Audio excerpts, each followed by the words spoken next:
বাংলাদেশ জাতীয়তাবাদী স্বেচ্ছাসেবক দলের ৪৬তম প্রতিষ্ঠা বার্ষিকী উপলক্ষে আজকে ধামরাই পৌর স্বেচ্ছাসেবক দল কর্তৃক আয়োজিত একটি বর্ণাঢ্য র্যালি, যা পরবর্তীতে গণ র্যালিতে পরিণত হয়েছে। আপনারা দেখেছেন, সাধারণ মানুষের কাছে স্বেচ্ছাসেবক দল ইতিমধ্যে, যেহেতু এটা একটি স্বেচ্ছাসেবী সংগঠন হিসেবে আত্মপ্রকাশ ঘটলেও, কালের বিবর্তনে মানুষের প্রয়োজনে, দেশের প্রয়োজনে এটি একটি রাজনৈতিক প্রতিষ্ঠান হিসেবে, রাজনৈতিক সংগঠন হিসেবে ইতিমধ্যেই ফ্যাসিস্ট সরকারের আমল থেকে এখন পর্যন্ত ঐক্যবদ্ধ সংগ্রাম, ত্যাগ, মামলা হামলা উপেক্ষা করে আমাদের সংগঠন মাথা উঁচু করে গৌরবময় ঐতিহ্যের ৪৬ বছর পার করছে। আমরা মনে করি আমাদের সংগঠন তাদের সর্বোচ্চ ত্যাগের বিনিময়ে আজকের যে নতুন বাংলাদেশ, সেই নতুন বাংলাদেশের স্বপ্নের দুয়ারে প্রতিষ্ঠিত হয়েছে, তার পেছনে আমাদের স্বেচ্ছাসেবক দলের একটা বিশাল ভূমিকা রয়েছে।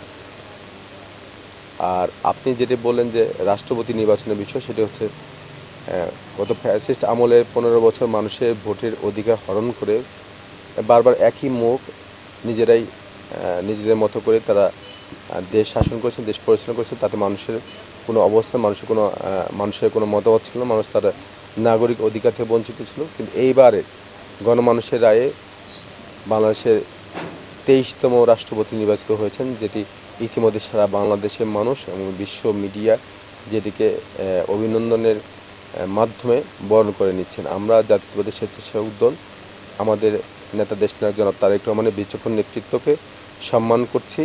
আমরা তাকে অভিনন্দন জানাচ্ছি। আমাদের ধামরাইবাসীর পক্ষ থেকে আমাদের নেতা দেশনায়ক জনাব তারেক রহমানকে অভিনন্দন জানাচ্ছি, যিনি বাংলাদেশের ২৩তম রাষ্ট্রপতি হিসেবে বাংলাদেশ জাতীয়তাবাদী দলের বিএনপির মহাসচিব মির্জা ফখরুল ইসলাম আলমগীরকে মনোনীত করার জন্য। আমরাও ধন্যবাদ জানাচ্ছি সংসদের যে সমস্ত সদস্যরা এরকম বিচক্ষণ নেতৃত্বকে বাংলাদেশের ২৩তম রাষ্ট্রপতি হিসেবে নির্বাচিত করেছেন, তাদের প্রত্যেকে জানাই আমাদের অন্তরস্থল থেকে অভিনন্দন।